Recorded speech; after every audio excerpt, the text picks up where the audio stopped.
Thanks for joining us at 5. Check out these images. Tonight, fire investigators are trying to figure out what caused several of these fires this morning, including 3 that happened in vacant homes. Indianapolis firefighters shared this video here of the flames shooting out of one of those houses on North Hamilton Avenue. Our Chase House spent the day on Hamilton Street on the city's east side. And neighbors told Chase that the houses that caught fire have sat empty in their neighborhood for years now. These are just 2 of the 5 vacant houses that caught fire early this morning. As you can see behind me, they're a total loss, and both have been reduced to its foundation. Angel Mercado took this video from his living room window of the homes engulfed in flames.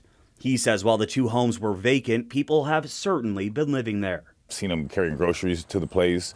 I've seen them order food, have delivered to the house, whatnot. An egg carton, juice, and plastic bottles are just some of the trash you can see scattered in the front yard. Greg Buck has been living on Hamilton Avenue for 11 years and says he just called the mayor's action line last week to let them know someone had gotten inside one of the homes yet again.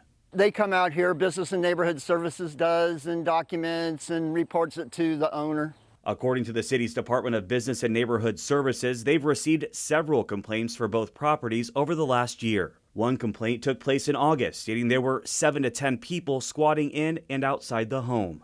As for who owns the homes, according to property records, Sensational Taste LLC. While one of the properties showed an out-of-state address for the business, another showed an address on the city's north side. The address brought me to a business plaza where I learned the owner of the LLC is Adrian Bardwell. It's gone. Both of them? Yeah.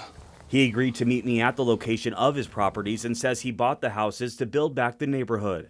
Bardwell says he comes out to the houses every week to kick people out of them. You tell them to leave, they come back. I feel that the police should lock them up if they see them out here squatting. And you tell them, they be inside the house. They'll set up a whole house. They be living in the house. You got to kick them out. It just gets old. And while the flames may have been hot enough to melt the side of this car, neighbors are still heated over the mess they're left to look at, and that the houses weren't turned into homes. IFD says that no one was hurt in the fire, and at this hour, how the blaze started is still under investigation. Reporting here in Indianapolis, Chase Howell, 13 News. Thank you, Chase. Also tonight, we're getting a new look at yet another fire that forced a family of 5 out of their home. This video shows you what Indianapolis firefighters saw as they arrived at the house near South Arlington and Troy Avenues. You can see the flames everywhere around the house as the firefighter arrives on the porch and then goes inside the house to try and put out the fire. This fire actually started in their garage and then spread to their attic, causing a lot of damage to their home and their 4 cars. Indianapolis firefighters also put out a restaurant fire this morning. Someone who was passing by the Sunshine Breakfast House and Grill called 911 when they saw the flames this morning at that restaurant that's over on the west side near 38th and Lafayette Road. Firefighters say the roof was on fire and it was around the HVAC system. And tonight, Metro Police are asking for people who witnessed a shooting at a youth football game to come forward. Rich Nye says some of those witnesses, in fact, were kids, maybe even some of the young football players who saw their coach get shot. 2 men were shot around 10:15 Saturday night near the football field at Cardinal Ritter High School on West 30th Street. A youth football playoff game had just ended between the Indy Firehawks and Next Level Elite. The teams were ages 11 and under, 6th graders. The owner and coach of the Firehawks says one of his assistants, Trayvon Smith, is one of the men shot. Javelle Davis says Smith is recovering from surgeries after being shot in the leg. The shooting had nothing to do with Cardinal Ritter High School or any of its staff or students. The football field was just being used by outside youth football teams. The school has permanently revoked access to the field for D1 Nation youth football. In Indianapolis, Rich Nye, 13 News. And a Metro Police officer is on administrative leave after officers arrested him while he was off duty. James Cox is accused of driving under the influence with a child in his car. Metro Police released a statement saying an officer saw a speeding car on Southeastern Avenue swerve into traffic just after 2 o'clock Sunday morning. The officer then pulled over the car, finding Cox in the driver's seat with his child, who is under 18, in the car. The Metro Police Chief released a statement saying this incident is deeply troubling and does not reflect the high standards we uphold ourselves to at IMPD. Tonight, people all across Florida are getting ready for yet another hurricane. Right now, they're setting up sandbags.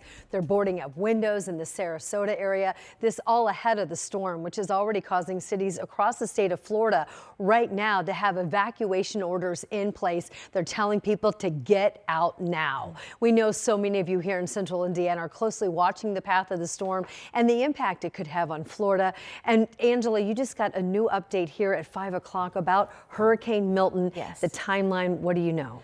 We know it's going to make landfall later Wednesday into early Thursday. Right now it's a Category 5. Winds have increased to 180 miles an hour. It strengthened from a 1 to a 5 in less than 24 hours. Man. And unfortunately, looks like it will maintain that strength for another 24 hours. But this is the latest from the National Hurricane Center. Mentioned those winds increasing now to 180 miles per hour. There is a Hurricane Hunter, a plane actually running through the center of Milton to get the latest data.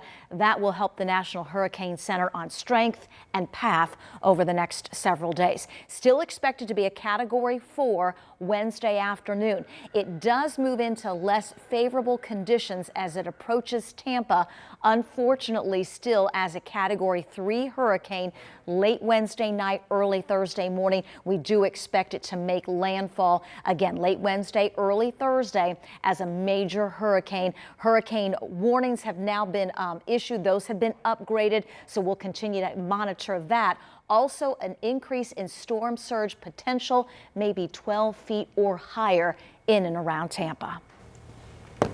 All right. Thank you so much, Angela. I know that's something that you'll continue to track. And tonight, one person is in critical condition after a shooting on the north side of Indianapolis. Metro Police now telling 13 News it happened around 1 o'clock this afternoon near the intersection of 38th and North Meridian Street.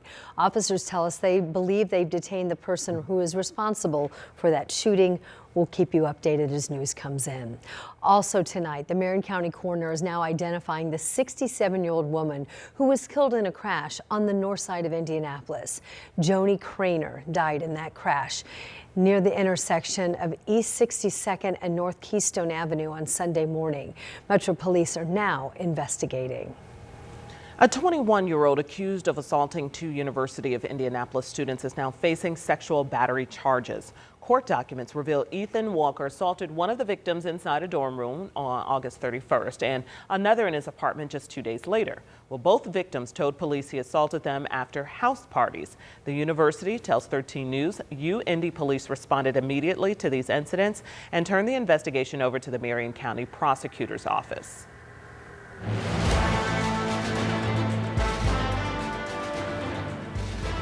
Well, if you want to vote in next month's election and you are not registered, you need to get it done tonight. That's right. That's the deadline. However, you must register online tonight since the applications needed to arrive in person or by mail today. Early voting begins tomorrow morning. Our Anna Chalker is live at the City County building where they're performing those final checks. They're making sure that they are ready for the first voters. Anna is giving us a sneak peek. Hey, Anna.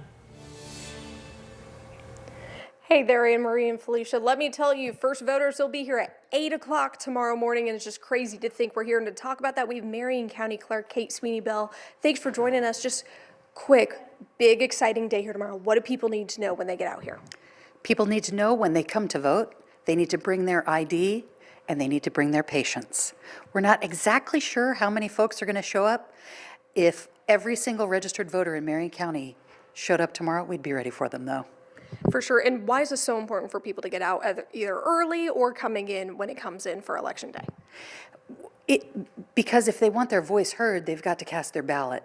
And early voting is open for every single voter in Marion County who is registered to vote. They still have a little bit more time tonight. They have until 11:59 to register online or to confirm their registration at indianavoters.in.gov. For sure, Kate, thanks so much. And hey, she said it best. Remember, you have till 11:59 to register to vote. CCB opens at 8 o'clock tomorrow morning for those first voters. We're live in Indianapolis tonight. Anna Chalker, 13 News.